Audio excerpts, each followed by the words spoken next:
Mayor, we are live. Okay, thanks.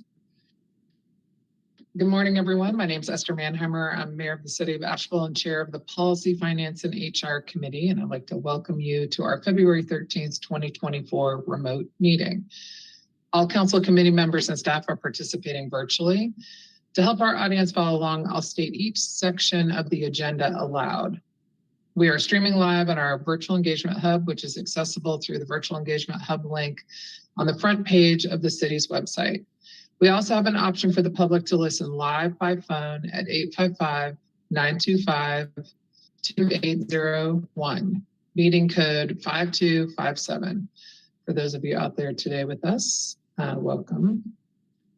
For today's meeting, you can also call in and comment live during the meeting. To call in and comment live, use that same number I mentioned before, 855-925-2801.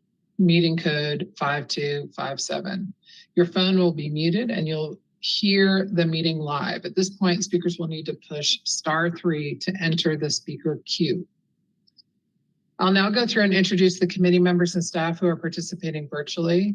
Council and staff, as I call your name, please say a quick hello. Councilwoman Maggie Ullman. Hey, everybody. Councilwoman Kim Roney. Good morning. City Manager Deborah Campbell will be joining us shortly. City Attorney Brad Branham. Good morning. Finance Director Tony McDowell. Good morning, everybody. Human Resources Director Shannon Barrett. Good morning, everyone. Water Resources Director David Melton. Good morning, everyone. Affordable Housing Officer Sasha Bertunsky. Good morning. And we also have Melissa Levin and Vanessa Waller of Reftillis with us today. Good morning. Okay, so to start us off, we need to approve our minutes from January 9th. Do I have a motion to approve the January 9th, 2024 minutes? So moved.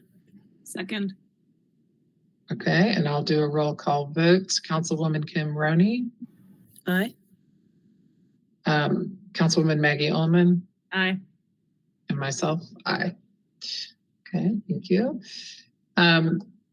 Next, we're going to move into number 2 on our agenda, which is titled Pause in Luigi Application. So I'm going to turn it over to Sasha Bertunsky, our Affordable Housing Officer, to talk about this item. Thank you, Mayor. Yes, I'm Sasha Bertunsky here to talk about a pause in Luigi applications during our affordable housing plan process. Next. So just a few key takeaways. First, the Land Use Incentive Grant Program has existed for 13 years. And since its adoption, this program has been revised over the years to extend affordability periods, increase the number of affordable units in projects, and also adding voucher acceptance to help increase the impact of the program. Over the past 6 months to a year, questions and concerns have arisen around the efficacy and equitability of the Luigi program. And council indicated that they would like to have a revised policy before they consider additional new applications for the program. So staff is recommending a pause in the accepting of these applications while we are in this affordable housing plan process that we're in, and that plan will be making recommendations for city tools in the context of all our different city tools and strategies. But in the interim, staff will continue to work with developers who have applied for either housing trust funds, fee rebates, CDBG, and home funds. So it doesn't affect any of our other funding programs. Next. So just really quickly, some background. Again, you know, this program was originally created to address putting 80% AMI units in projects that are market rate projects and otherwise would have no affordable housing in them. It's also a strategy to try to get those units throughout our city instead of just in certain pockets. It wasn't originally designed to address lower income housing. But it has been, as I said before, incrementally changed over time to try to address those wider goals. Next. Also, just really quickly, in October 2019, the scoring structure for the LUIGE was revised, and it did require longer affordability periods, so going up to 20 years, where previously it had been 10 or 15 years, and also requiring 20% of units to be affordable, where previously it had been less than that. With that scoring change, 5 points equaling a year, whereas before it was 10 points, it suddenly made more sense for developers to look at this program, coincidentally also happening when construction costs really started going up during the pandemic. So between 2010 and 2019, City Council approved 6 land use incentive grants, and between October 2019 and December 2023, 12 were approved. So, and then since October 2019, the total amount of those 12 grants was around 21 million to support 414 units. And just to keep in mind, that's over a long period of time. That's not all at once. So that's over something like the next 20 years. Next. So we are currently working with enterprise community partners on an affordable housing plan. I know some of you may have met them probably. That plan will include recommendations on all our incentives, including the Housing Trust Fund and Land Use Incentive Grant program. Enterprise was selected partly because of its commitment to center equity in its recommendations. So it'll be baked in, where it's not a consultant where we have to educate them as we go. Research and plan development are currently underway, and staff expects to have recommendations in May of 2024. Next. And these are LUIGE policy considerations that I realized yesterday, I've actually talked about all of these already, mainly that we want to consider changes to the land use incentive grant program in the context of all of our city tools and not just trying to tweak this one program. Next. So the timeline for policy review, they are completing their evaluation of the land use incentive program, grant program. Draft recommendations will be shared with the community in late March. We will have a visit here and we'll have a number of events, including a larger public meeting. And then, so March and into first part of April, we'll be taking feedback from the community and stakeholders on those draft recommendations. And then in May, we should be getting that final report, trying to come before council, probably in May, hopefully not June, but that may happen. And then, so taking those recommendations, staff would then work on that revised LUIGE policy, and it would go to AHAC, the Affordable Housing Advisory Committee, HCD committee. We would come back to this committee before we go to full council for a vote on that revised policy. And then after those revisions are approved, we could start accepting new applications again. Next. So AHAC considered this issue on January 4th and decided not to vote on it. They were a little concerned that pausing this program would send a message that we have a reduced commitment to affordable housing. But at the same time, some members expressed that as long as it's clearly communicated when a decision would be made, the pause is very reasonable. Obviously, yeah, I'll just stop there. And the HCD, we published this before yesterday. HCD met yesterday and voted 3-0 in support of the recommendation. Next. So the benefit of this decision is it allows time to evaluate this policy within the context of all our other programs before we make future investments under this program. There could be some residential applications coming forward in the next few months that could potentially apply for a LUIGE. We don't have any applications in the queue at this time, and nor do I know about any. Council would have the option that if someone did want to apply during this time, they could come back after the new policy is in place, and you all can waive. Usually we try to get folks at the same time if they're doing a CZ at the exact same meeting concurrently, but council has the option to waive that. Next. And so there's no fiscal impact from this decision over the next 5 to 6 months. associated with this. Next. So finally, staff's recommending approval of a resolution to pause acceptance for Luigi applications, and we've written a suggested motion here. And then the last slide is just the key takeaways again, but that concludes my remarks. Happy to take any questions.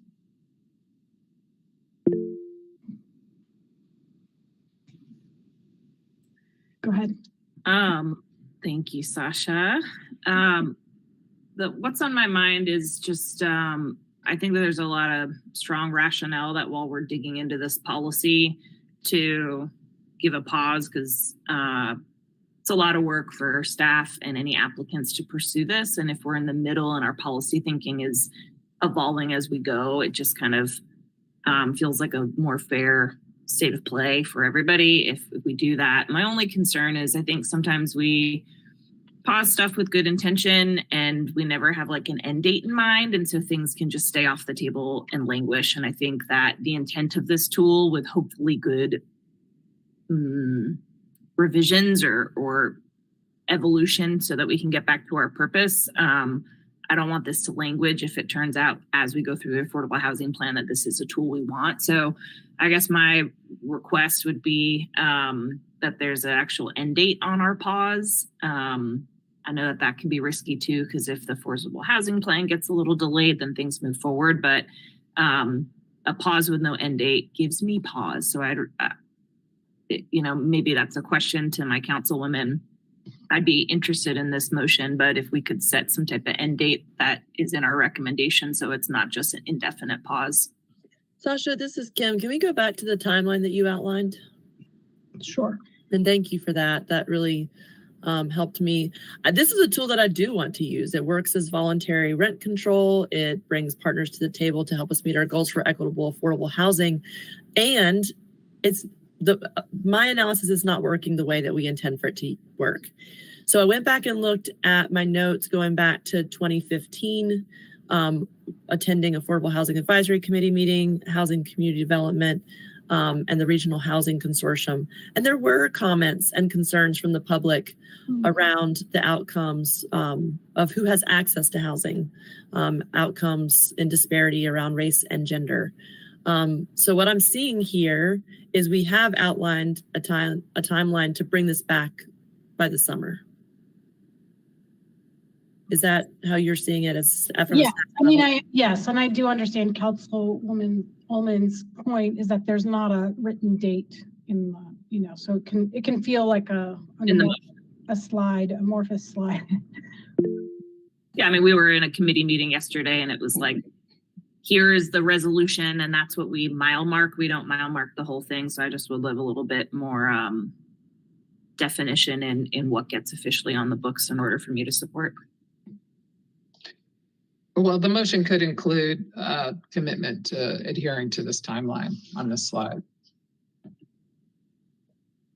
You want to make that motion, Maggie? Sure. So get me to my motion. City manager was going to make a comment. Oh, yeah. Oh, I was just going to say, Mayor, exactly what you said, that in March or April, we can come back with an update to ensure that we are adhering to this proposed schedule. And if there's any adjustments, you'll have the opportunity to make any adjustments that you feel necessary. Great, thanks. Small tweak, but just helpful for consistency. So I move to recommend the Asheville City Council pause acceptance of the Luigi applications consistent with the timeline here in this presentation. Or let me just get more specific. So that means that I make a motion to pause.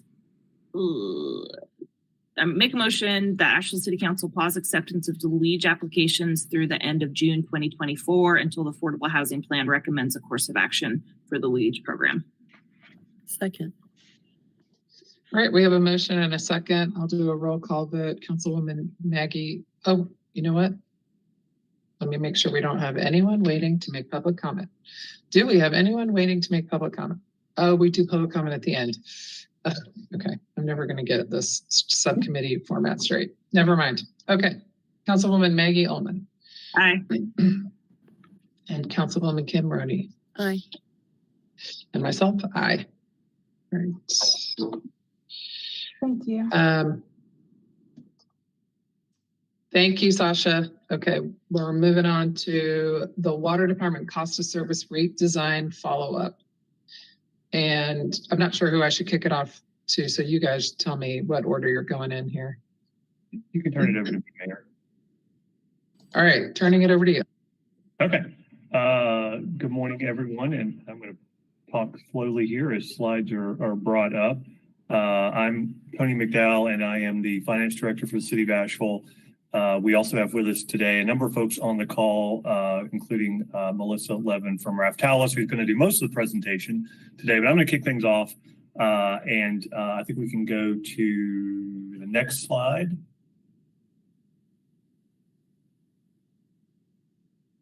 Okay, and so this is our agenda for today. We're going to, of course, as always, start with our key takeaways and some of the results from the study. Talk a little bit about what's driving the need for the rate increases that we have talked to this committee about in previous meetings. We're going to look at the 3 and 5 year phased-in approaches, and then we're going to talk about staff recommendations and take some questions and hopefully provide some answers as well. So next slide, the key takeaways from today. So for folks out in the audience who might just be tuning in, this is really a continuation of a conversation that started last year during the budget process when staff was looking at some water rate increases for the current year, and City Council had questions about our rate structure. And so we hired Raftalis to help us do a cost of service study that looked at our rates, assessed the rate structure, and made recommendations for equitable adjustments to the rate structure, and also recommendations that would allow us to fund our operating and capital budgets in the water fund for the next several years and meet our debt service covenants as well.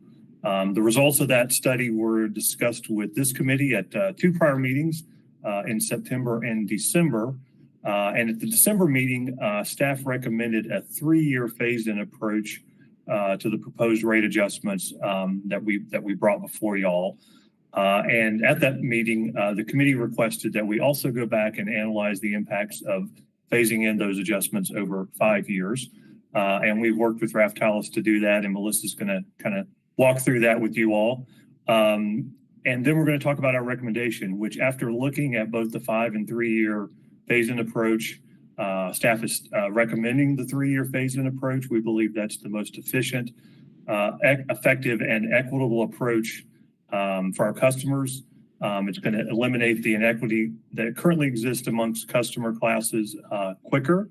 It's going to allow us to establish reserves for funding the capital program more quickly, and it's going to hopefully help preserve the city's debt ratings for our water system, which will allow us to keep borrowing costs low for our customers as we move forward. So with that, I think I'm going to turn it over to Melissa. Awesome. Thank you, Tony, and thank you, everyone. I thought before we get into some of the detailed numbers, and for those of you that have seen some of the slides, there are a lot of numbers on there. I thought what we would do is just maybe recap some of the results that we've discussed in the first 2 meetings. In terms of financial sufficiency, when we look at our 5-year capital program that the department has, that $239 million capital program, we know that we're going to need annual rate adjustments to fund that capital program. When we look at those annual rate adjustments, and we did the cost of service study to look at equity both within the classes and within the rate structure, what we saw was that the residential class is currently subsidizing all of the other classes, but specifically the commercial, manufacturing, and wholesale classes. So when we're looking at rate increases going forward over the next 5 years, the bulk of those rate increases, or the higher rate increases, really need to be on the commercial, manufacturing, and wholesale customer classes. And really, when we look within the rate structure, in terms of equity, the majority of the rate adjustments really should be on that volumetric component of the rate structure. If you remember, there's really two components of the rate structure. There's that fixed component and the volumetric component. The majority really need to be on that volumetric component. So that's a recap of what we've kind of talked about on the prior two presentations. So now I want to move into some of the detail to remind you guys of some of the things that you've seen. The need for the rate increases. We showed the last time that we talked that there is that $239 million 5-year capital plan. It is annual spending of about $48 million per year. 2/3 of that is planned to be or projected to be funded with revenue bonds. And the other third, about $83 million, is projected to be funded with both cash and reserves.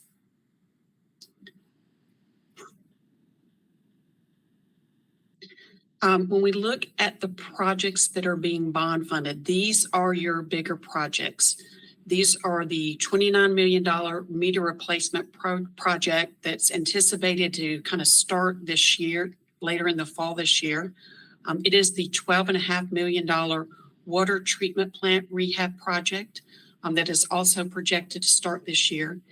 And then further out into the forecast, there's two larger projects, $75 million water treatment plant treatment enhancement project, and also a $40 million Mills River expansion phase 3 project. So you can see all of the kind of those larger projects that we are anticipating to be bond funded. All right, so how does that translate in terms of our financial forecast? This is our current financial plan. You can see there the green bars, that's our operating expenses. We've got small incremental kind of annual escalation built into the O&M expenses. It's between 3 and 3.5% going out to the future. You see the orange boxes. That is your existing debt service, that annual debt service that is paid each year. That is kind of trailing off, and you see in fiscal year 27 it drops. But what that's going to be replaced with is the proposed debt service. And that is that annual debt service from those revenue bond issues that we just discussed. That's that gold box, and you see it increasing over our forecast period as those projects come on, we issue the debt, the annual debt service kicks in. And then you see the gray box at the top of that bar, which is our cash funded capital. That's part of that $83 million cash funded capital. At the top of this chart is the revenue that we're projecting, with basically 7.5% annual rate increases each year. And we had a 7.9 in this upcoming fiscal year, but it's followed by those 7.5%. I'm going to point to fiscal year 27 and 28, just because you do see the blue bar slightly above the gray box. And what that is doing is it is putting money into our reserves. If you remember, I talked about $83 million being cash funded and reserve funding. Money is rolling into the reserves when you see that gap there in 27 and 28. But what's happening is money is also being pulled out of our reserve funds to fund that $83 million capital plan. And you'll see that in the next slide. Okay. If you focus on the left side of the screen, the total reserve fund balances, and you see kind of that box over there on the left-hand side for fiscal year 24, we've got a little over $50 million in our reserve fund balances. You see that being drawn down as we look out over the forecast period. So even with those 7.5% annual rate increases, where we're able to put some money back into the reserves, we are drawing those reserve fund balances down. That green bar right there is our operating target. That's 365 days of O&M.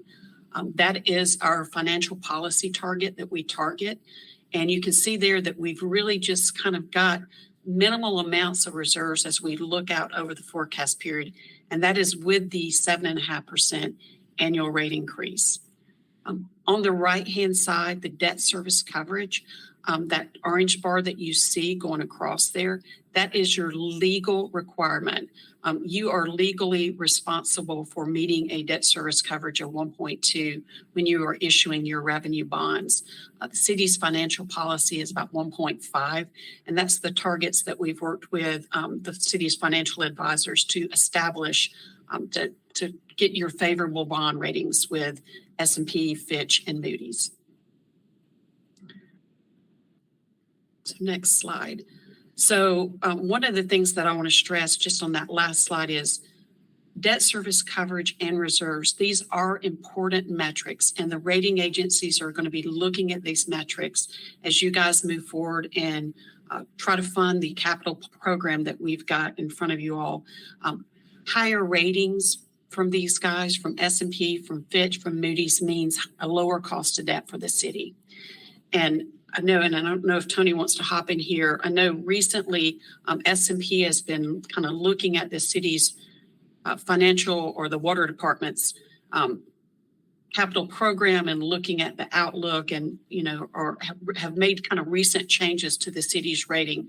But this is just something that we want to keep our fingers on the pulse of as we move forward with the capital plan. And it's going to be really important as you remember, we've got that capital plan and we've got 2/3 of it that's going to be debt funded.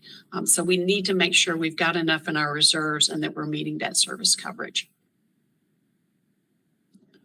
All right. Rate phase in. These are all kind of numbers that you guys saw the last time. This is the 3-year phase in that we're going to start off with. If you remember, there's two pieces. There's that base rate and there's the volume rate, two pieces of the rate structure. For our base rate, if you look there in the column that has the gray numbers, those are your current fees for those base charges or those fixed rates. These are bi-monthly fees. Based on cost of service, what we were anticipating is that the 5/8" meter would need to increase by about 3% to meet kind of equity among the meters. Right now, it's a little out of alignment with the rest of the meter sizes. So that particular meter needs to increase a little bit relative to all of the other meters. These are really your residential and kind of smaller commercial customers. You see there in year 2 and 3, we've got a 7.5% annual rate increase. This matches that financial plan that we showed in the earlier slide. So we're doing kind of a 1-year right sizing for the fixed charges, and then we're doing the phase in of the 7.5% in years 2 and 3. And as we move to the next slide, we're showing, that was the percentage increase. If you want to see kind of what it looks like from a dollar value, this is, what those dollars look like. Okay. As we move to that volumetric rate component, this was based on cost of service. You see the column there, the gray column. Current fees, $521 for your single family residential households, $644 for irrigation, and then we move down $458 for multifamily, and then down below that you've got your commercial, manufacturing, and wholesale, $441 for tier 1 usage, and then $274 for tier 2. Tier 1 for manufacturing is the same as commercial. Tier 2, a little bit lower than that commercial rate, and then you see down there at the bottom, wholesale, $1.23 for wholesale. And these fees are all on a per CCF basis. And a CCF is about 748 gallons of usage, right? So what we decided to do, or what we decided to propose, you see there for the single family residential, it is 0% increase for year 1. We've decided to propose kind of right sizing the irrigation and the multifamily and the tier 1 rates kind of all in year 1. So all of those will kind of self-correct or right size for cost of service in year 1. So you see the 11.8% in irrigation increase, 8.1 for multifamily, and then the tier 1 for commercial and manufacturing is the 12.2% increase. For tier 2 for commercial and tier 2 for manufacturing, and then the wholesale rates, because those rate increases are larger, and to right size those in 1 year, we're in the 40 and 50% range for commercial and manufacturing, and the wholesale was basically 100%. We are recommending, our staff is recommending that 3-year phase in. So you see for the tier 2 for commercial, it's 18.1 each year. And tier 2 for manufacturing, 21.8. And then the wholesale is 33% each year. Staff was recommending that we put these rate increases in and then do a kind of a check at the end of year 3 when we move into year 4 to see how well these rate increases have fared. Right, and then you can see the numerical or the numbers, the actual fees for these fees. One of the things, if you just want to kind of focus, some of the fees for commercial, the tier 2 commercial manufacturing and wholesale have been historically low. $1.23 for wholesale, $2.50 for that manufacturing tier rate. And when you look at the fees for residential and multifamily and irrigation, those fees are quite a bit lower. So even though we're talking about higher kind of percentage increases, when you look at the dollar amounts, they're not, those larger increases. All right. So these are some of your kind of customers that we pulled out of the billing data. We tried to find some typical customers, representatives of each type of customer. And these are just kind of our bills for those particular customers. If you look at the top there, that residential 5/8 inch meter, you've got the 8 CCF of usage. This is bi-monthly usage. They use about 4 CCF each month. What they would see in year 1 would be a 0.7% increase on their bill, followed by 7.5%. Commercial, these are some of your smaller commercial users, the 84 CCF and the 120 CCF. They're in the neighborhood of 11.9 and 11.5% increase on their bill in that first year, followed by the 7.5s. And then when we get down into the kind of manufacturing customers with the larger meters, you see some of those bigger kind of bill increases, 16.2, 14, followed by 14%, and then a 20.3 followed by kind of roughly 20%. And then when we look down at the wholesale customer, that's about 32% each year. All right. We dropped this in here just to show by phasing in kind of those rates, we are hitting a similar kind of financial plan as if we were doing the across the board rate increases. All right, so during our last presentation, we were asked to look at a 5-year phase in. So we've got that information to walk you all through. For our base charge, you see that year 1 has not changed from our 3-year kind of phase in, nor has the year 2. We've still got a 7.5%. When we've got years 3, 4, and 5 out here for the 5-year phase in, we've increased that percentage increase from a 7.5 to an 8% when we look out over the next, those kind of back 3 years. And we'll show this numerically. Part of the reason that the rate increase is a little bit higher, and you'll see this in the volumetric as well. What happens when if you think about that original chart that we showed, and we had a 7.9 in the first year, followed by 7.5s each year, that 7.9% really kind of assumed that you would change everything in 1 year and have the magnitude of those larger rate increases. You would get 7.9% more user rate revenue by putting those all into place in 1 year. As we extend it out over the forecast period, there's not as much revenue being generated. So your reserves are dropping quicker. And we're having to have a little bit higher rate increases as we move through the forecast to be able to put money into the reserves. If you think about the higher rates generate higher revenues and allows you to put money into your reserves. But as we extend it out, there's less revenue to roll into those reserves, and those reserves are a little bit lower. So we're having to have bigger increases on the back end to replenish those reserves.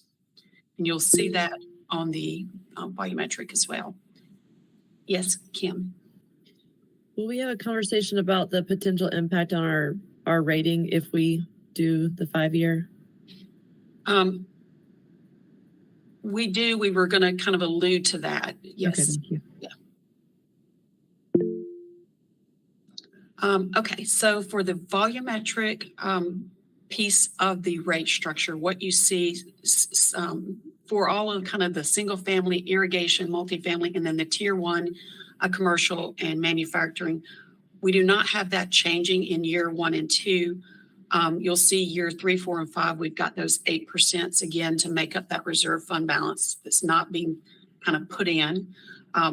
But when the things in the yellow, you see the tier 2 for commercial and manufacturing, we've got a little bit smaller increases in there as we move through the 5-year period.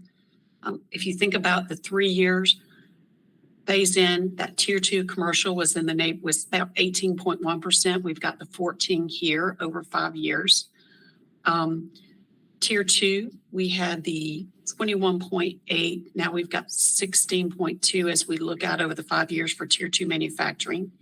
And then the wholesale, we had the 33% in the first 3 years. And as we look out, we've got 22.8. All right. Just to show that from a kind of actual fee perspective, you can see these fees. All right. And then when we look at the kind of typical customer bills under that 5-year scenario, you can see here not changing a lot for residential commercial on the front. They were very similar in the first 2 years. You see 8% on the back years versus the 7.5%. And then for the manufacturing and the wholesale, those bill increases are lower versus the kind of 3-year phase in.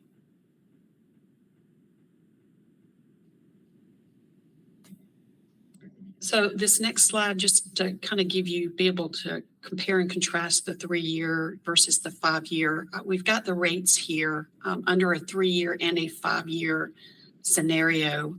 And you can see what happens is they start to kind of divulge in fiscal year 27 and are a little bit different. When we get out there in fiscal year 29, the actual fees for the per CCF charge are a little bit higher under that 5-year scenario, anywhere from 8 to 10 cents higher per CCF. And again, that is really needed to replenish those reserves that, we're not kind of putting in there if we were to put higher rate increases in on the front end. And then we don't have the fixed charges on here, but they are a little bit higher in years in that out year as well. Right, so staff recommendations.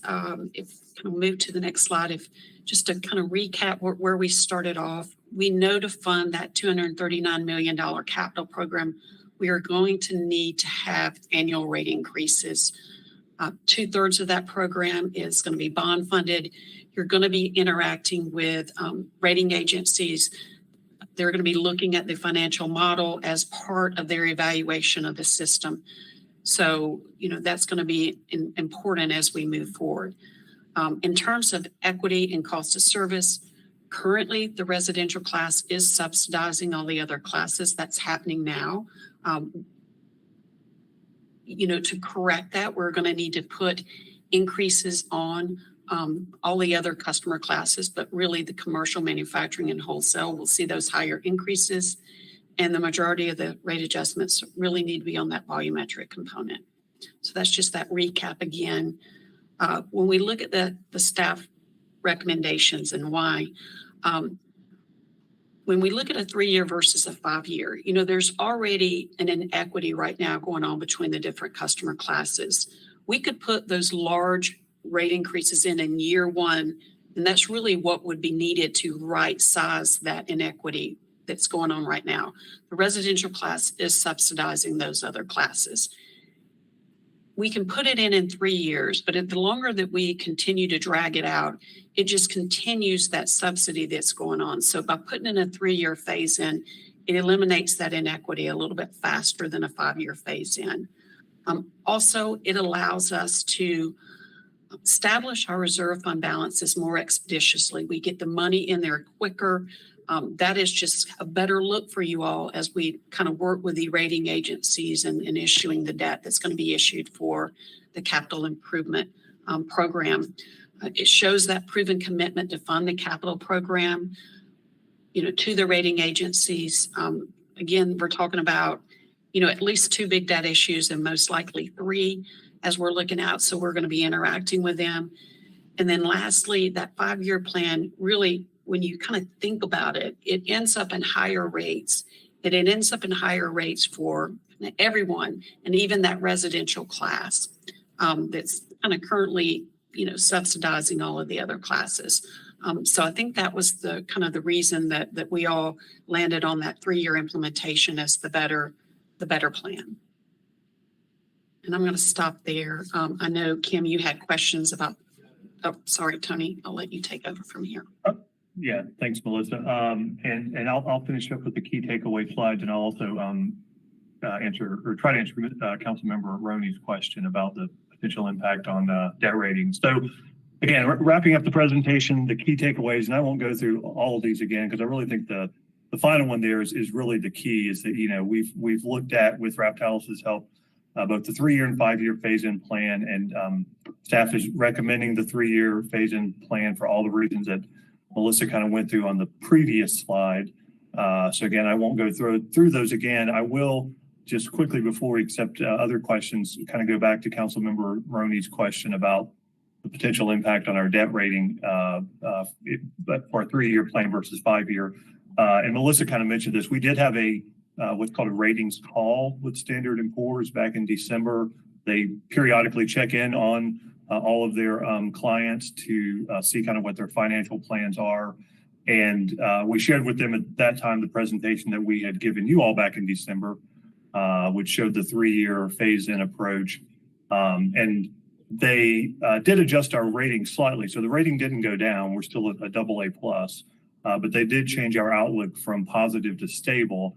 And the main reason for that was that, we're kind of at the beginning of a potential multi-year rate increase schedule that is slightly larger than what we've been doing over the last few years. And so the rating agencies kind of want to see us begin moving down that path so that they can have confidence that we're going to be able to implement the rate adjustments that will allow us to do these capital improvement projects that are scheduled over the next 5 years. And so I think any hesitancy that they see from the organization in terms of not moving forward with rate increases, I think potentially could impact the debt rating moving forward. So hopefully that answered that question, and certainly welcome any other questions that the committee might have. Yeah, thank you for that. I'm hearing pretty clearly and with deep concern that residential customers are subsidizing the other rate classes. And we've been waiting to hear this, but every single year we take a step in this direction in the step of this report. So thank you for the presentation so that we can look at this serious issue carefully. The last presentation that we had, there was a recommendation for best practices for looking at the rates. Can you speak to when we should be looking at this again? Is it standard to look every 3 or 4 years or every 5? It is. We typically do, a 5-year financial forecast. But really, you need to, in terms of like big changes, the bigger the changes or the bigger kind of the program is and the rate increases, the closer you need to be looking at it. If you were not doing a lot of capital improvements and you were just kind of operating kind of status quo, I don't think it would be as necessary. But we've got a big capital plan here that we are looking at financing, and we're making a lot of changes. And for that reason, I would look at it kind of more often than not. I would say I would definitely recommend you looking at it 3 years, regardless of what your decisions are. I would not look at it for 5 years and then just let it sit. Okay. I guess one of the concerns that I have is that a 5-year projection means, honestly, as a political thing, it means deferring rates to future councils. It's very possible that none of us who are on council would even be here in 5 years. And it means deferring our responsibilities after consistently this body voting in a direction to get us here.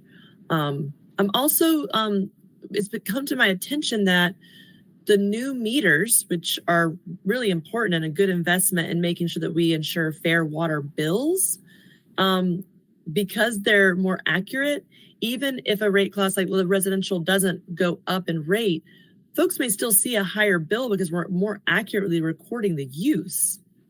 So I think that'll be part of this important conversation, is helping folks understand that even if their water rate didn't go up, their bill may go up, in addition to the rate increases that we're already talking about and the base rate increases. So that's the part I didn't hear in here that we need to communicate, I think, really carefully as an organization. But I also am curious if we have a hard conversation about what it looks like to make sure we keep our water on and don't have inequities in the rate structure, then we're going to need partnerships to look at other ways to meet our capital needs. So I would definitely support, and I've heard support from partners like community organizations like the Chamber to sign on to help us advocate and leverage for state funding to address our capital needs.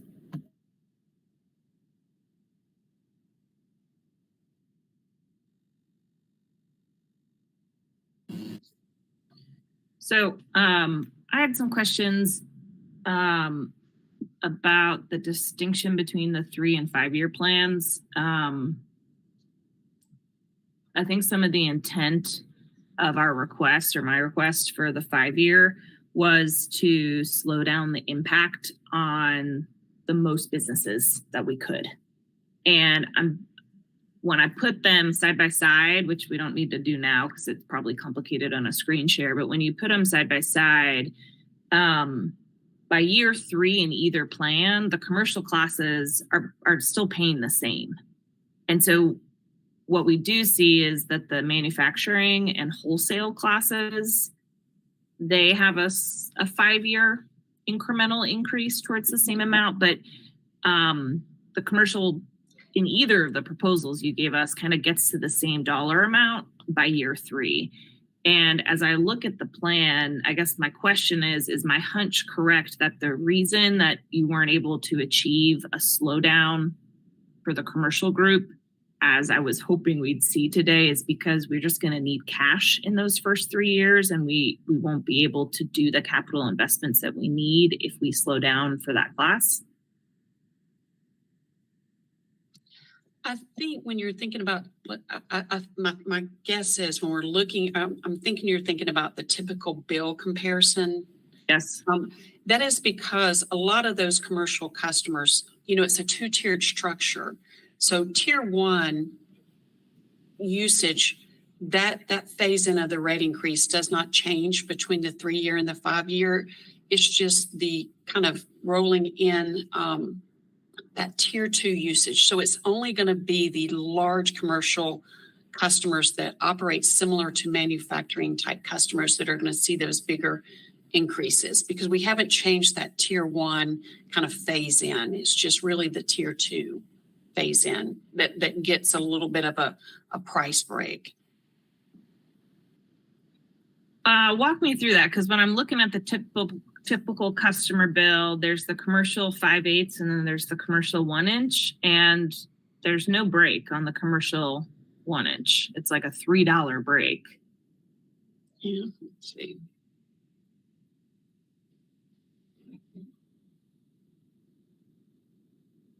Is this the slide that you're referring to? Or is it? No. Okay. Yes.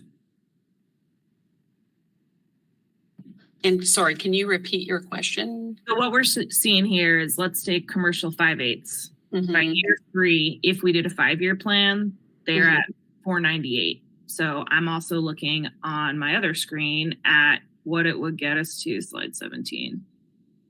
So here we're saying by year 3, they'd be at $4.98. if we did a 3-year phase in, they'd be at $4.95. So the 5/8 customers are not really getting a break. So then we move down to row 3 with the commercial 1-inch.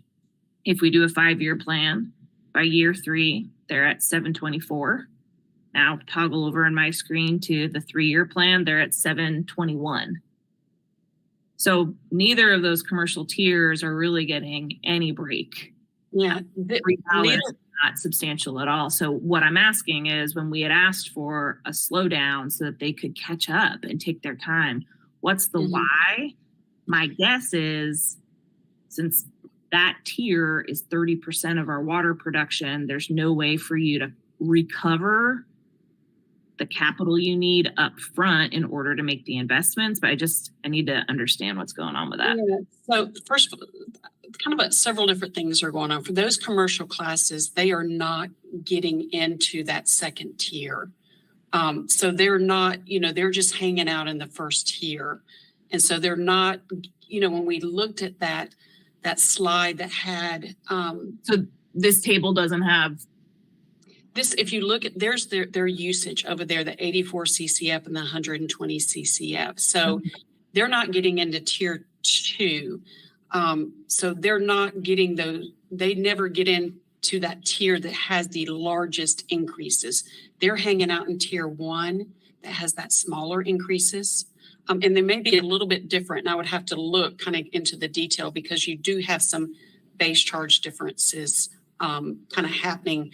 The one that's a 5/8 inch meter, remember that 3% in year 1 fixed charge increase to right size the 5/8 inch meter. That's happening for that particular customer. And then like for the commercial 1-inch, his fixed charge is not increasing. So one of them's got a meter size that's increasing in year 1 and the other one doesn't, but neither one of them are getting into the tier 2. So regardless of whether we do a 3-year or 5-year, because the rate increases were not as big for that tier 1, we went ahead and left those increases kind of the same under both scenarios. We did need the revenue to be able to meet reserve fund balances. So we focused on the tier 2s and that wholesale rate to try to alleviate some of the rate increase pressure. So what I'm hearing is, so I think what would be helpful for me is, this slide is really useful for me to really understand what it's going to feel like for our citizens who are going to get these water bills. And so I really appreciate you carrying this page through in the presentations, because it's the context that's useful to me. I'd really appreciate it if, and I bet it would be hard to fit on a slide, but I'd love to see all of them. Because I also see multifamily isn't on this one. I'd love to see all of it. Okay. And then also with this type of data, comparing the 3-year and the 5-year. And then the other part that I find myself toggling to is the slide that shows us kind of the number of meters per rate class. Because, we have under 10 wholesale. And so that helps me understand, okay, well, I can have conversations with 10 people and talk to them about it and kind of see what their experience is. And so understanding the quantity of people that will be impacted by this amount of a budget shock, that just really helps me digest this information. So if that's not extremely laborious to produce, I'd love to see that after this meeting, or I'll say before, decision-making time. Okay. So thank you for letting me get in the weeds. I know that's a little granular, but this is the reality of like, what's it going to mean for businesses? We're in a season where we're seeing businesses close, especially commercial businesses. It's a hard season for many people. So I just really want to understand what the impacts are. Yeah. A couple other thoughts, maybe probably less for you, Melissa. I really appreciate this analysis though, is that I'm hearing loud and clear from staff that we could have some ratings impacts if we do delay. So I do want to see that detailed analysis I mentioned to help me think. And I think whatever we pursue, this just fortifies my interest in really pulling together some political coalition to look for state appropriations. I sent a notice around to the committee, and there were a I think, over 100 line items of state appropriations to other municipalities across the state for this exact type of thing. And so I feel like we should be the 101 or whatever. I think that we should, or I personally would like to work with peers, and I'm looking to you other councilwomen to figure out what we can do to get some state appropriations for this, because it seems like within the current budget, there's $2 billion for this from the state. I feel like we have a really compelling case to be made to reduce the burden on all of our ratepayers, but especially commercial, since as we right the ship for cost of service, they're going to be taking the big brunt. And then a question towards staff is, do we have bill pay programs that support bill pay? Is there something in place? I know that the county has some property tax programs and grants that help people as big jumps are hitting their pockets. Do we have anything in place? Wait, hold on, Maggie. You just said a lot of things. The county has a property tax program that we do too. It's no different. So I didn't want to let that. Thank you. Be a head scratcher for folks that. Thank you. Yeah, the question is bill support. Do we do anything in our water utility for that? And I would love to hear a little bit more about that before we have to make a decision on this spring to understand, is there more we could double down for folks who are going to, it'll be hard for them to make some of these adjustments. Could we have David or Leslie comment on that? David? Yeah, thank you, Deborah, and thanks for the question, Maggie. What we have is not, our bill support programs aren't city-based, I guess is a good way to put that. We connect with 211 and all our other charitable organizations throughout the city to help with bill pay. Some of the things that we do as a city, though, is we have payment plans and different things like that to help ease that burden. We're limited a little bit by the Sullivan Acts, and Brad, if I say something wrong, give me the nod. But we're a little bit limited on what we can do because of that legislation, and treating, all the customer classes equitably and basically the same. It's the same principle as we're not able to charge inside rates and outside rates. But we do have those others in place, and we connect customers in need with those organizations. So a follow-up on that, David, just to kind of be more defined. So I think what I'm hearing you say is with the Sullivan Acts, like we couldn't offer a greater support to city or versus county customers. And that's fine. I think all of our customers are important in this rate case. And so, so what, am I hearing correctly that there are some nonprofits that they function to do bill support, and we can connect people to those agencies, and then we offer payment plans so that folks can, figure out a method to tell me more about the payment plan. What's in it? Say I need it. Say this goes into effect and I'm really concerned. What does that offer me? Typically with high bills, we will stretch the payment plan out. Our typical is 6 months. And the way that works is you pay like a portion of that high bill part, and you pay your normal bill as you go along. Depending on what the cost is, and we usually break that at $1,000, we will extend that out to 12 months. So it makes that incremental cost, or that basically long cost repayment smaller. So it sounds like that really has a lot of application when someone just has a spiking bill, which might be a little different than what we're going to be facing here. I'd be curious to know if there's things you've been itching to do to improve that program so that more people get served. I'd be curious if there's more we could do in the face of whether we take a 3-year or 5-year.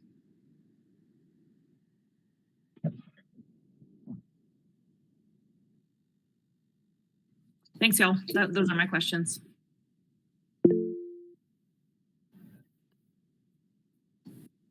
Kim, go ahead. Yeah, I know that we don't normally do legislative agendas in the short session, but I did ask the city manager and city attorney's office, what would it look like for us to put something together? I know another option is for us to reach out to our delegation. I definitely think that we should be adding ourselves to advocacy for state funding. I also would love to know if we've fully exhausted all of our infrastructure bill outreach. I know we just saw a bunch of those come through on our city council agenda and the consent agenda. But are there any other state or federal funds for water infrastructure that we haven't yet applied for? If there's any reason that we need to increase capacity to apply for more grants, that would be helpful to know as well. I'll take that one. Thanks for that question, Councilwoman Ronnie. We are continually applying for loans and grants or zero interest loans through the SRF program. Most of what we've done so far is through the Division of Water Infrastructure. Now, the ARPA funds are pretty much gone at this point, but there is state funding that we continually seek. One of the big areas is for our lead education program or removing lead services in the inventory, the whole program, which is on the organizational work plan. And we're applying again for that piece of it. Some of the other things that the state money is out there for was a lot of the utilities either didn't get funded through the ARPA program or they didn't get enough funded. So what the state did was earmarked a lot of those funds that would have been competitive, like the other programs I was talking about, and they earmarked it for certain projects. And it looks like that's going to happen again, both at the state and federal level. So we've got an eye out on that.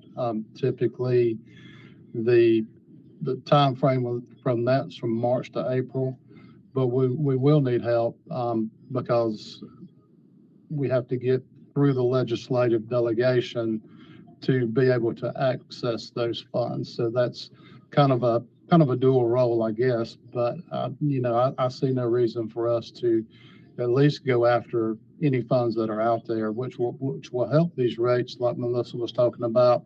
We fully plan to revisit this in 3 years or 2, depending on if we got some of that funding to help offset some of this, where we can, readjust the rates. Now that the structure is built and we've done the cost of service survey, and Melissa may roll her eyes a little bit, but I think it's a little bit easier to tweak as you go along. So any of those funds would definitely be helpful. And I think we need to be seeking every avenue we can get.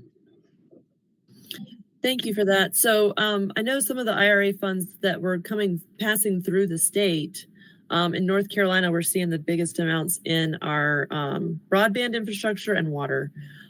So I guess when I hear that we need to pass to the state legislators, like, which tool is the right tool to use? And if we want to see wholesale customers and the chamber and the public get behind us, the right tool could be a legislative agenda that really focuses on this, that outlines our impacts. But I definitely don't want to see us do nothing. So I'd love to hear what we can, as a policy and finance committee, bring forward to our council, whether it's a legislative agenda or a letter or something like that. This just kind of makes me wonder too, like, my interpretation of a legislative agenda is like a conversation where council agrees on something and then it's on paper. But the real work is having those conversations, right? Because once it's on paper, it doesn't magically have legislative support, right? And so I think, to me, I don't know if I'm seeing it as an either or. Like, I think it's a process step that happens, and I think that it's a time for council to chime in and kind of get on the same page. But I think the real rolling up our sleeves work is making the case to our legislators and building those relationships of trust. So both and. I hear you on the conversation part. I'm just wondering if getting it documented helps other folks to see that we are in fact doing our job and that they can join us. So to that end, Brad and I will be meeting with Julie on Monday. We had to reschedule because she got COVID. So we're going to kind of walk through what our agenda looked like from last year and what things fit for the short session. Of course, not everything is eligible. So we need to look at that. But I think in terms of earmarking funding for water infrastructure, what I think other localities did, just perusing the very, very long list of almost $2 billion in water infrastructure funding, is you put together discrete projects that you're looking for to be funded so that you have a concrete ask, you have you can make that pitch.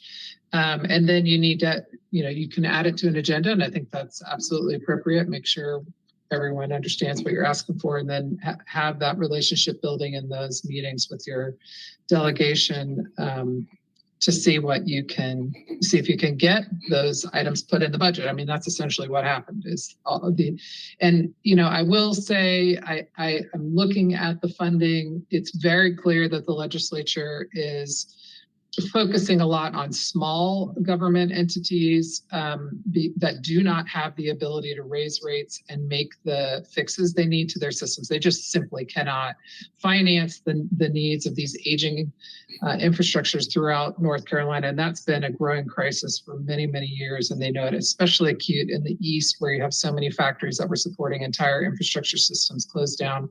For example, Canton's mill was supporting their sewage treatment for the entire city. And so they got a very large allocation of funding because they've got to figure out how to provide sewer treatment services now to their community when their big company pulled out that was providing that service. So all that to say, I think we have a talented staff that could put together a good ask for us to help offset some of these costs so that we can do our job and go try to make that ask. I don't want to give anyone, it's always a little bit of a crapshoot when you're going to the legislature to ask for funding, but we need to do our part to bring it there and see what's possible. So, let's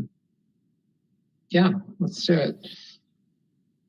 And I guess the only thing that I would add, I really want to reiterate what David said in terms of this needs to be a full court press.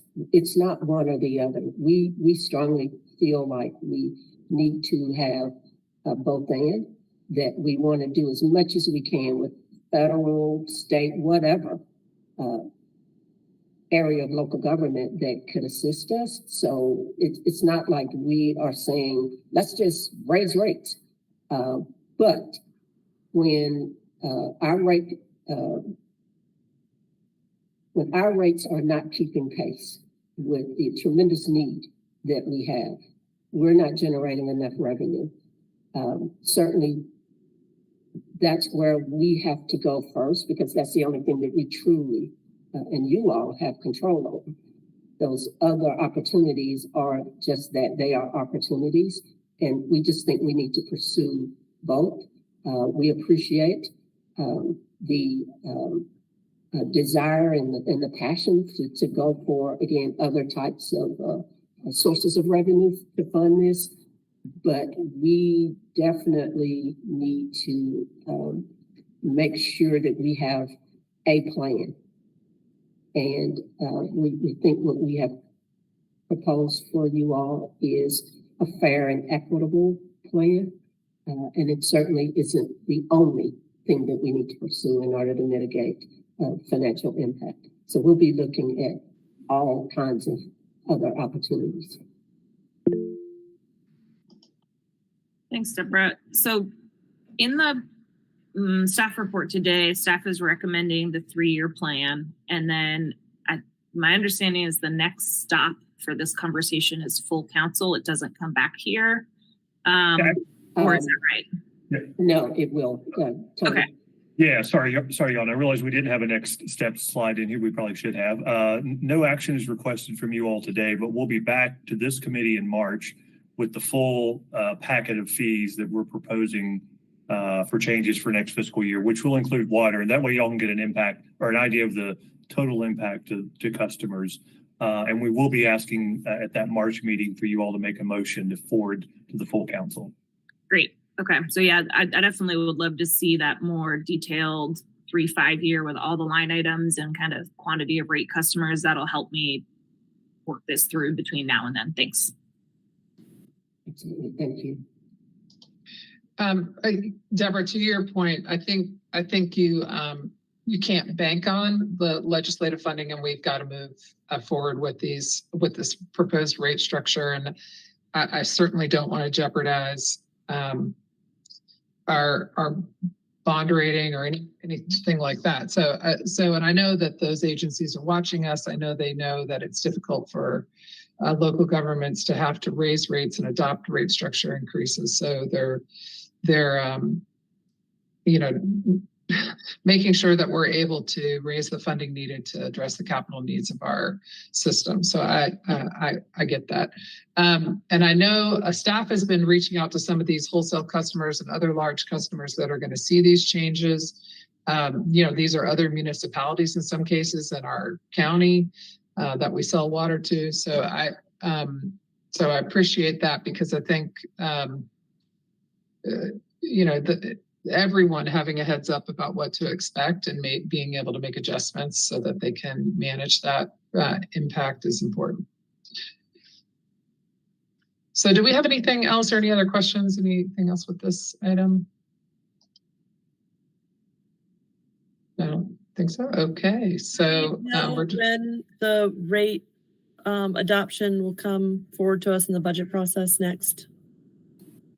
Are you talking about the, I think what you all were saying, Tony, is that all of the rates, not just water, but all of any kind of fee increases are going to come to us as a package. And is that what you're asking, Kim? When will that happen? Right. I couldn't remember from the timeline when we were looking at that, but it's typical that they come together as a package. Just when is that on our calendar? It's on. Sorry, Ms. Campbell. It's on this committee's calendar for your next meeting, and then we would follow that up at full council at the second meeting in March. Thank you. Okay, so then we have one more item on our agenda today. We're going to stay with Tony to talk about total compensation and benefits update. Thank you to all the folks that are here on the water issue, and we appreciate you hanging in there. You're welcome to stay for this part if you want, but you may want to get going. All right, thanks, Mayor. And another exciting budget topic for us this morning. Can't get the words out. And I'm going to share presentation responsibilities this morning with Shannon Barrett, our Human Resources Director.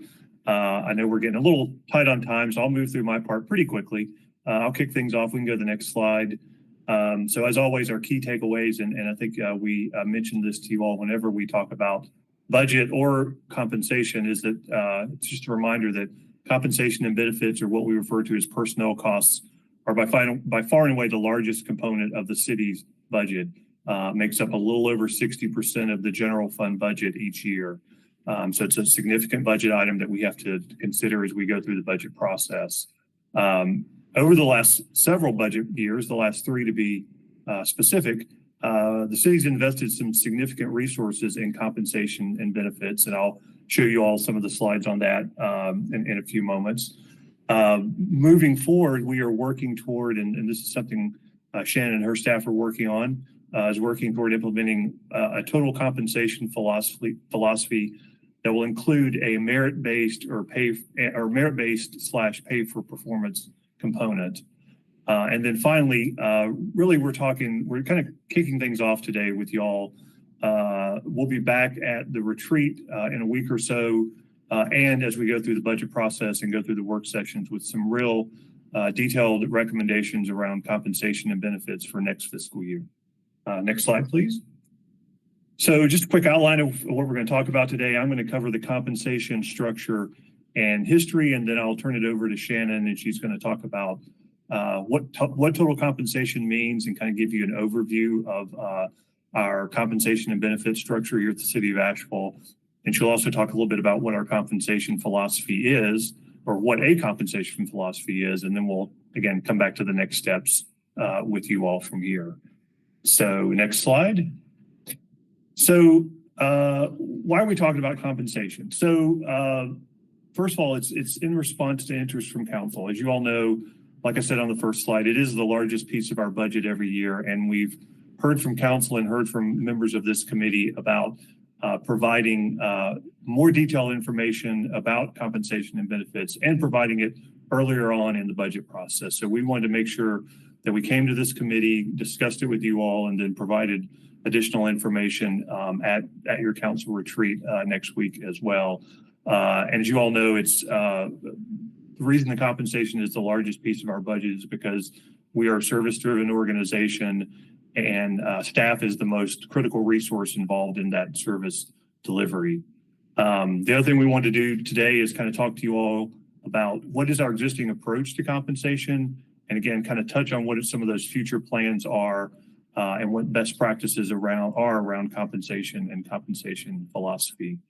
And then finally, we want to hear from you all, and ultimately from council next week at the retreat as well.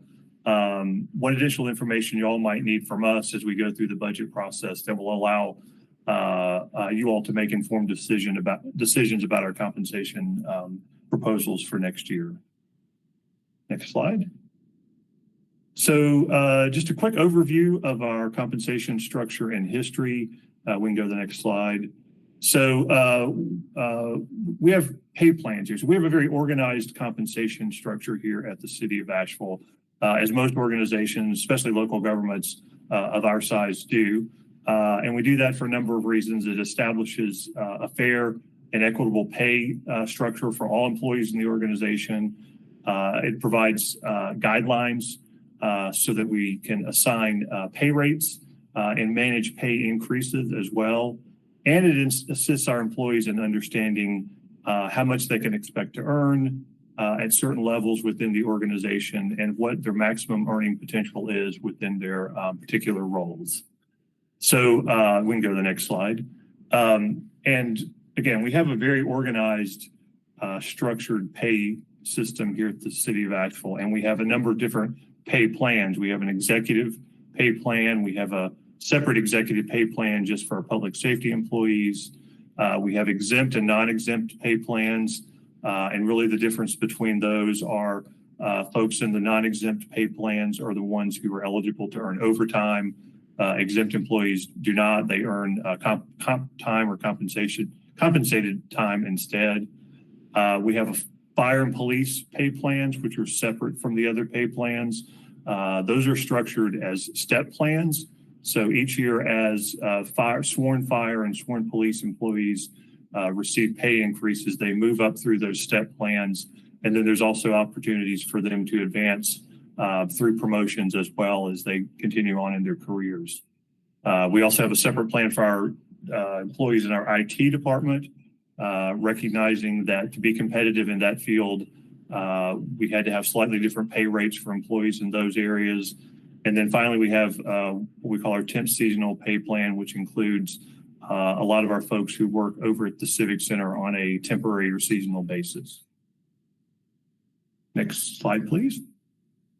So just to give you all a quick snapshot of our compensation history, really where we've been over the last 5 years and where we've come to. So if you go back to 2018, 2019, we were at that point doing general increases of about 2.5% a year for employees. Our minimum salary was right around $23,000. And then really starting in actually in March or in May, I should say, of 2020, and then kind of continuing on through the next several fiscal years, we have made increases in our minimum salaries.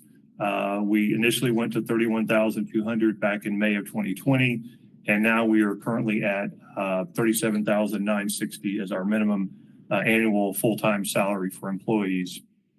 And then you can see there in that second column what our pay increases have been over time. If you look there, the one year we were unable to provide any increases was the year that COVID began. But even in that year, we were able to utilize some of the COVID-19 funding to give one-time increases or one-time salary adjustments for some of our on-site and frontline workers. And then really what we've been doing the last, I would say, 3 fiscal years is making adjustments that started with the recommended changes from the Archer pay plan. And then we've added some additional changes along the way. We've added some recruitment and retention incentives in APD. We've made some adjustments to the AFD or the fire department pay plan. And then we've also, the last 2 fiscal years, increased our overall compensation adjustments that we've been giving employees.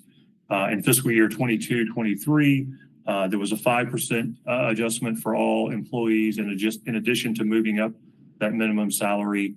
And then in the fiscal year we're in currently, all employees got a 5% increase, and then sworn APD officers received a 6% pay increase. So we can go to the next slide.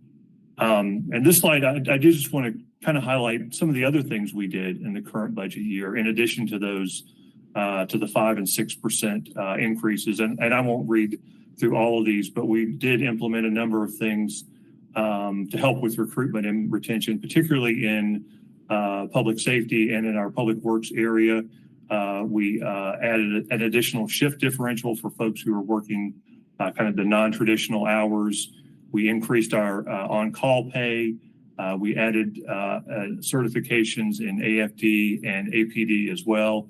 And we have this critical staffing supplement to help us in areas where we're having particular trouble finding employees. And so we did a number of things that totaled about $6.1 million in addition to just those 5% and 6% increases for all employees.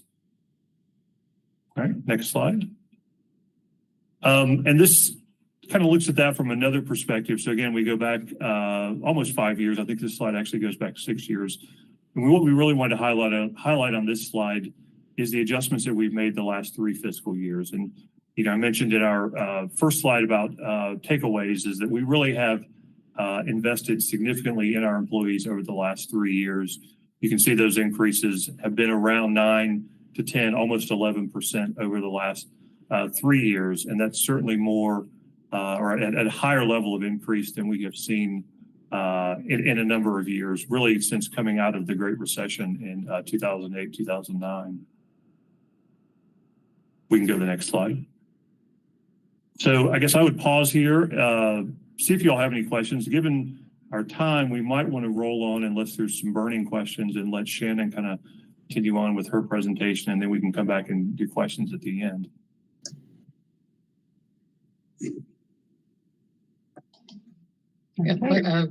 Hearing nothing. How about Shannon? Go ahead.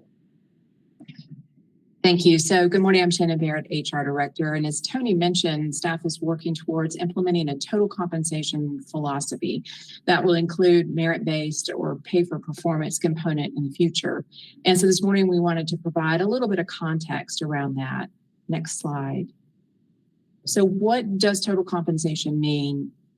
It's really that total value that an employee receives through their compensation as well as benefits, their total compensation. And it's not just about the regular paycheck that an employee gets, but also what's the value of the benefits that they're receiving.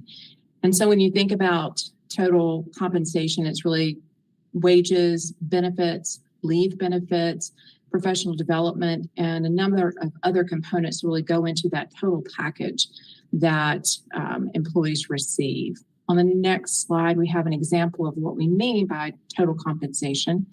And in this example, we're showing an entry-level position. So you can see the salary at the top there, the wages that an employee would receive. And then moving down, you'll see that the city contributes 12.85% of an employee's annual salary into the state retirement fund. So all employees do participate in the state retirement system. And with that, there is money set aside for them by the city for their retirement. In addition, we also offer a 401k. And again, the city provides a 5% match to the employee. No match, or actually a contribution, no match is required. And so in this case, that's an additional $1,898 that is going into a 401k for the employee. They also have the option to invest themselves, and if they do, they'll receive 1% addition into the 401k.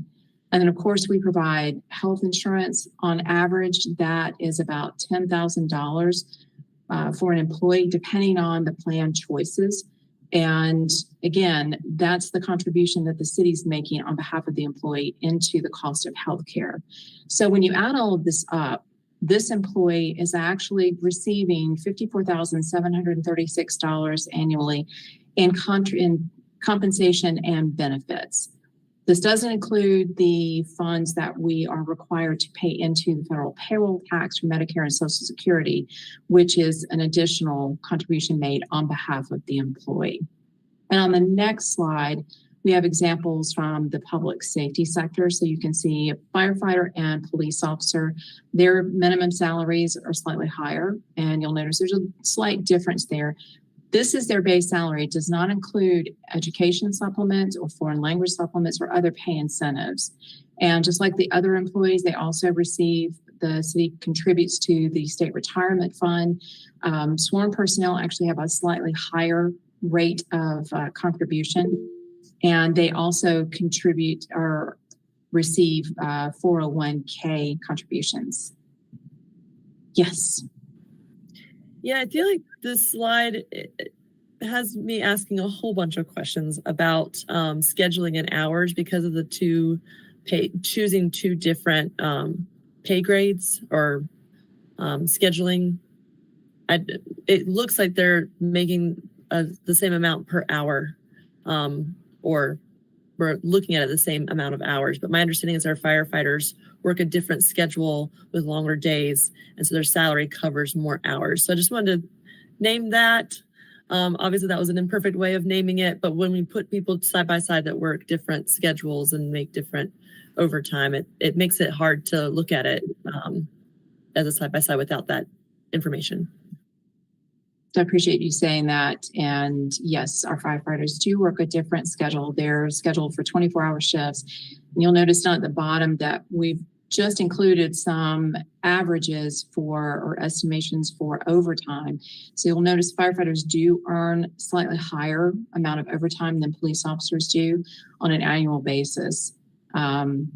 And again, their other benefits are very similar to what we saw with the regular employees, with one exception. So you'll notice there is a 457B account for firefighters, and that provides firefighters with an offset because they are exempt from Social Security. So this is a contribution in lieu of that. And I appreciate that too. I'm also just thinking about the cost of housing and the conversation we've been having for the past at least 5 or 6 years about hourly wages. The living wage just went up. It's like $22.10 an hour. So just wanted to make sure that while we're looking at the side-by-side comparison, that we're looking at the whole story. It's our firefighters are working more hours as a schedule. I appreciate you calling that out. We're going to also touch on living wage in future slides. So thank you for mentioning that. But we go to the next slide. So here we just wanted to call out some of the other pays. And on the left side, you'll see most employees are eligible depending on their classification, but they may be eligible for overtime.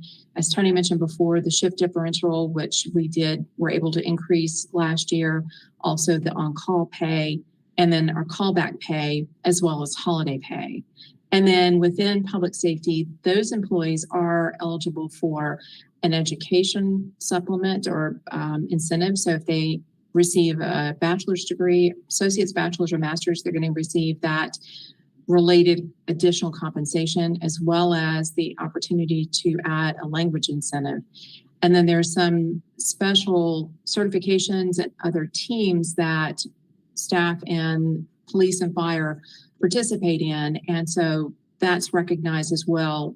5% for advanced certifications, emergency medical technician certification. And recently the police department implemented a wellness program and are offering a wellness incentive to officers who are participating. So they're receiving $50 a month for being a part of that program. And in addition to various pay types, benefits are also an important part of total compensation. So on the next slide, we want to highlight our offerings. And so here you'll see 4 major categories. So we have a very generous leave package with vacation, sick, holiday, with the relatively new paid parental and family care leave, as well as bereavement.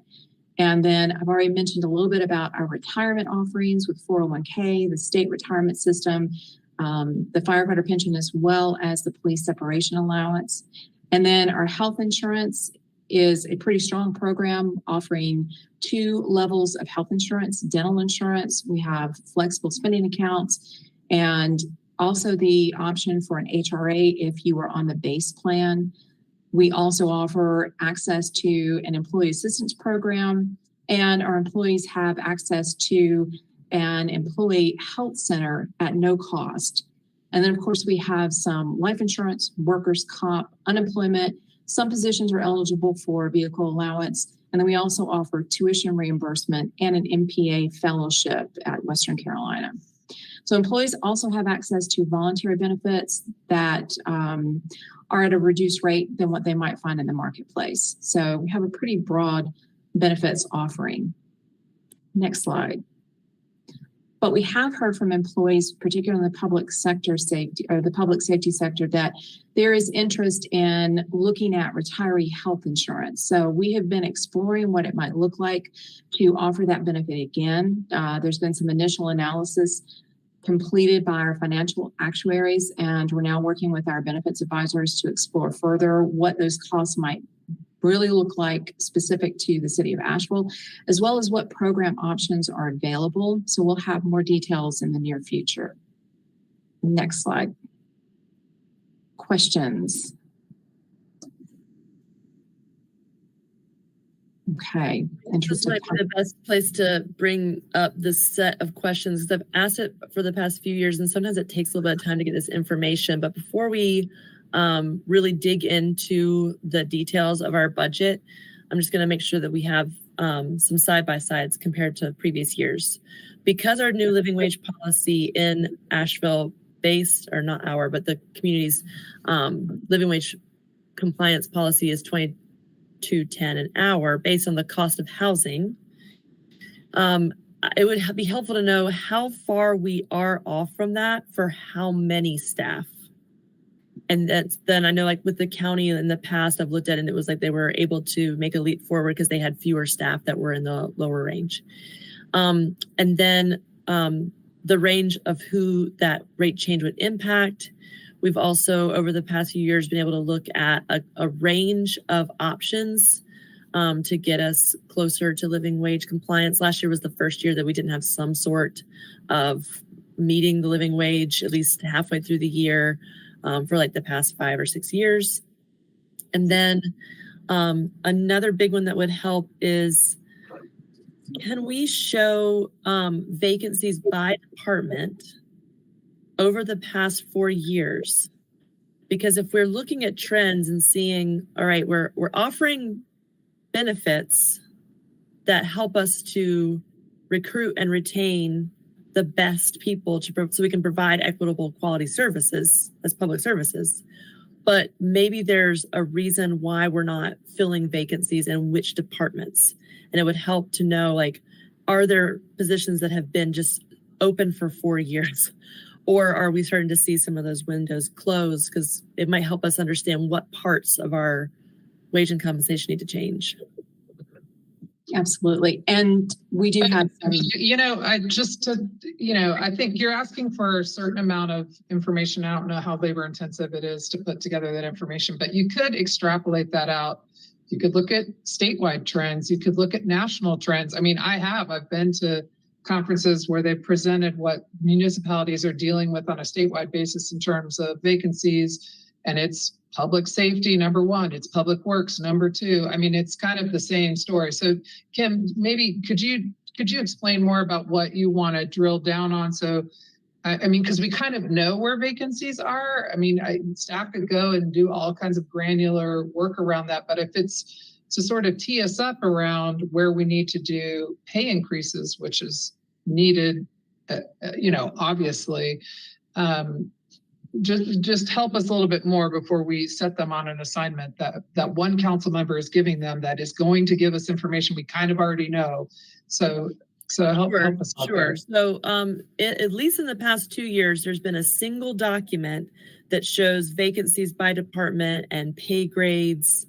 But it took a while to get it. So it came really late in the budget process, and it makes it hard to ask for last minute changes or presentations or ask questions. So I'm just asking if we can get that same information earlier in the process so we can make more informed decisions. It's not a new document, just an update to that document. I don't see it here. So it makes it hard to decide like what parts of our wage and compensation need to shift. Now that we're starting a new way of looking at this, which is we're adding benefits to the amount that we see that it cost us to essentially pay people. I'm not asking for new information, just updated. Deborah, I see you've got your hand up, so. Yeah, thank you, Mayor.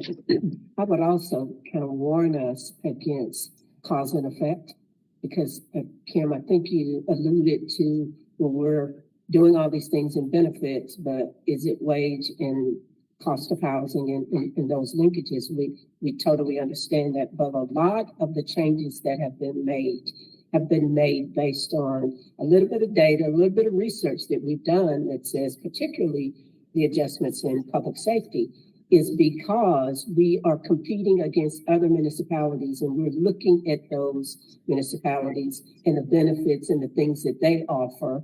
And from interviews that we're having with potential employees, and they're saying, if you don't offer this, then we don't want, we're not interested in your organization. So I just want us to be cautious in terms of cause and effect, particularly on the benefit side, because when I do employee orientations for new employees,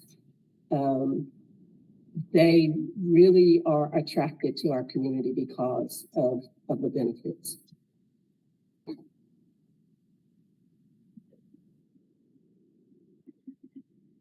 Okay. Shannon, you can go to the next one. Next slide. So again, we really wanted to build on this idea of total compensation and talk about our compensation philosophy and what the factors are that go into that. Next slide.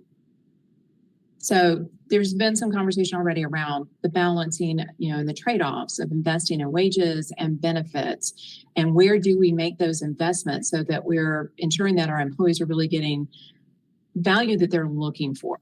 And so our goal around looking at compensation and this total compensation is, how do we reward performance?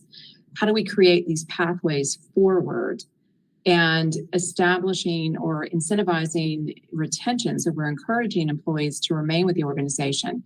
And then finally looking at the living wage and cost of living increases.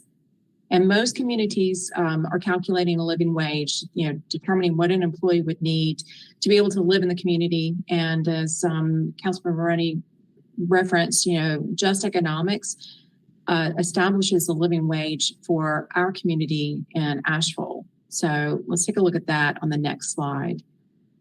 So this is a calculation that they utilize. They base it on a 4-year average of the federal fair market rent for a 1-bedroom apartment in Asheville. And so that averages out currently to $1,275.50 a month. And so in their calculation, they're looking at rent, the cost of rent, being 1/3 of an individual's total expenses. And so for 2024, they have adjusted the living wage up to $45,918 annually. There's also the second tier, or the separate tier, that's relatively new. They have added the living wage pledged employer, which I think was launched in 2023. And in this scenario, employers pledge to continue to increase their annual rate by 3%. Plus annual rate of inflation to continue to move the minimum rate up. And so currently the pledged living wage rate is $39,520. And so we want to talk a little bit about compression as well. So next slide.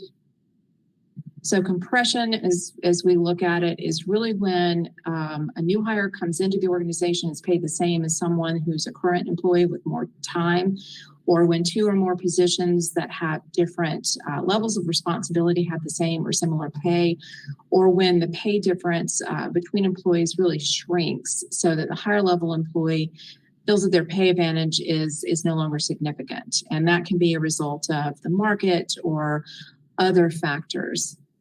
And so we've got an example to walk through on the next slide. So here you'll see a crew with crew supervisor, lead equipment operator 3, equipment operator 2, and a laborer. And you'll see in the pay grade, the different pay grades that they're all organized into and the corresponding base rate. So in this slide, you can see that there's a decent separation between each of these employees, providing growth opportunities for that laborer to move up into an EEO2, and also allowing the crew supervisor to have separation between the employees that they supervise that are under them. But if we adjust the laborer position to the new just economics living wage, next slide, then you'll see how suddenly the laborer salary jumps that of the employee who's in a higher pay grade by about $2,000. It also comes very close to the salary of the employee in the lead E of the equipment operator 3 position. And so this is a really good example of compression and one of the factors that we have to take into consideration.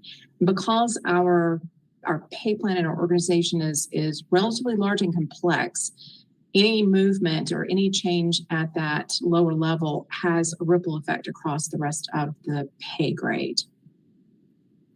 Next slide.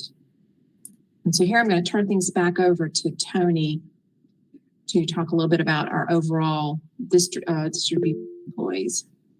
Yeah, thanks, Shannon. I see Councilmember Roney has a question. Yeah, just a context thing that I've been thinking about as we step years and years into maybe not being able to afford to pay our staff a living wage. One of the things that I really am having to make sure I keep in mind is we're not just talking about the cost of living in Asheville. The living wage calculation from Just Economics is the 4-county region. So when we don't pay our lowest paid staff a living wage, we either anticipate that they'll live in poverty or that they will drive more than an hour to work. And so I am just keeping that in mind, is that some folks may hear this conversation and think, of course, the cost of living is higher in Asheville, but people commute. But it's getting to be a real problem for people to be able to have to commute more than an hour into work. All right.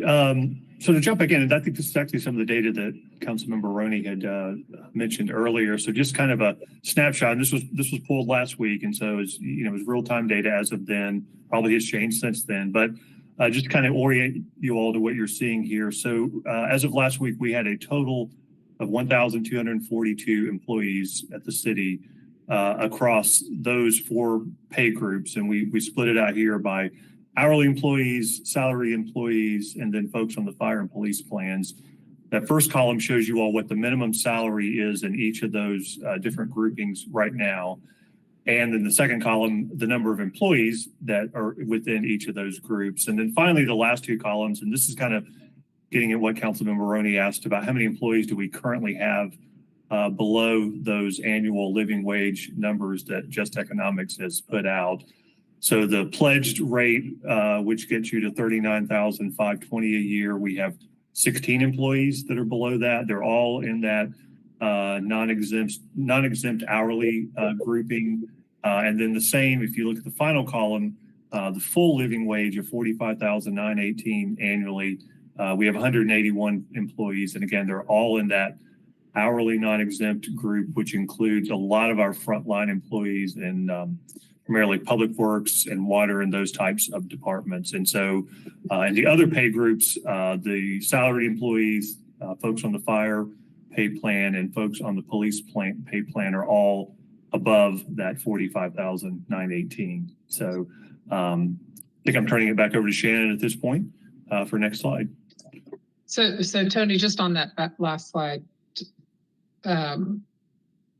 it's a little bit confusing, but so there's on that hourly, all these rows, there's a whole range of pay. You're just showing us the lowest one, even if it's one person who, okay. That is correct. Well, thank you. This is where I was saying that like something that puts this together with vacancies would help it to tell a whole story. Like if we had 5 vacancies in the 181 approximate number of employees underneath the living wage, then we don't need to have that big of a conversation. But if we're at like 40% of those are vacant, then do we actually need to freeze some of the vacant spots so that we can afford to project paying people more in the future? That's a hard conversation lots of cities across the country are having. It's one that we keep kind of putting off. And so I'm just wondering, when are we going to make sure that we pay people enough to keep the people that we have? And we certainly understand that, and certainly our intent is not to not pay people a living wage, but we do have obviously budgetary constraints, and we also have the constraint of morale and retention issues. The example that we just gave you with regards to if we had, say, Shannon, can you go back to that slide of how there is a ripple effect in terms of compression? So those upper employees, crew supervisor, lead, once we make those adjustments, I mean, even on this example, the 45,918, you jump over the EO2 folks at those salary ranges. So we cannot think of this as just an adjustment as it relates to living wage. There's the compression issue and the ripple effect of this. And again, we'd love to adjust everyone all the time, but we are constrained by our resources. Yeah, and this is why I would say that a look at like a 3 or 5 year projection on where we're headed with human resources would be so helpful, because we have done that in the past. Because if we only look 1 year at a time, obviously this ripple is serious. But if we don't do something soon, we'll have bigger ripples. So it just helps to have, like, I guess, more of a picture of a projection looking out. Okay, we can skip on because I think we definitely are getting short of time. Yeah. And so looking to the future, and we mentioned we're looking at merit-based and pay for performance as a component of our compensation philosophy. So why merit-based? Actually, the Archer compensation report recommended that the city implement a merit or pay for performance program. It's also an industry-best standard, and it really does allow us to better recognize employees' performance. And so with that, our goals are to finalize a process that staff has underway to develop a merit-based program. We've been holding stakeholder meetings and conducting research to determine the best approach. And our goal is to finalize that and to build it out. But we also need to invest a lot in training leaders. So you'll see on the slide, focus on leadership training. So we need to really develop our supervisors and leaders at all levels on how to set goals and expectations, to work with their employees, how to align employee work plans with department and organizational work plans, and how to provide feedback on a regular basis. And so building out that performance management program is really foundational to then establishing a merit-based program for recognition. It will also help build in equity and consistency across the organization and really set that stage. And we know that merit-based pay can help retain employees. There are other factors to contribute to retention as well. So if we go to the next slide, just quickly highlighting career ladders, which we have already developed several and we have more in the works, defining clear career paths for employees so they see that roadway to advancement. Also looking at succession planning, which is another opportunity for growth, and then continued professional development. And the next slide. And so with that, the HR assessment that was conducted by Raftalis is now complete. The report was finalized and received on February the 9th. And our communication rollout, we start this week with the HR department. So sharing with the department this week and talking about implementation, and then also bringing it to the management team, and then organization-wide as early as next week. So we're looking at prioritizing recommendations and developing a plan for implementation. And all of this ties in with some of the work that we already have underway. And with that, I'll turn it back over to Tony. Just a quick, Shannon, would you be able to send around that Archer comp study again? I don't know that I've looked at that, and that is very timely. Yes, be happy to. All right, thanks, Shannon. We can go to the next slide. So next steps, like I said, we're gonna come back to full council, a retreat with some more information, talking about some of the challenges and opportunities around compensation, some of which we've touched on today, and then talks more about the retiree health considerations that Shannon mentioned as well. And in the interest of time, I think we can go on to the next slide as well, which brings us back to the key takeaways. And so I guess I will actually just stop there because again, I know we're a little over time. And if anybody has any questions, Shannon and I'd be happy to take additional questions. Thank you all.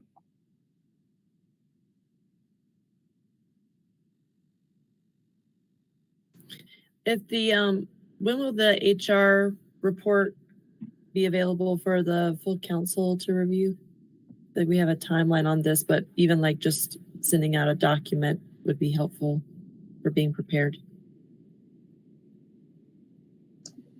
And that can be probably, and I'll defer to Deborah on that, but as we're rolling it out next week to the broader management team and then the full organization, once we've shared it with the HR staff, and Deborah, I'll look to you, but I think we could. I would say I would like to do it internally first and maybe sometime next week. Thank you. Yeah. And we can definitely review some of it as well at the retreat, which is also scheduled for next week.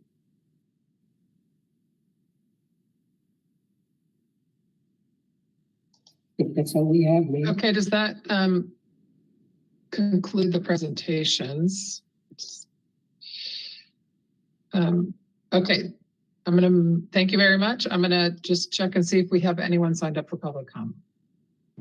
No, Mayor. Okay. All right, then we are adjourned.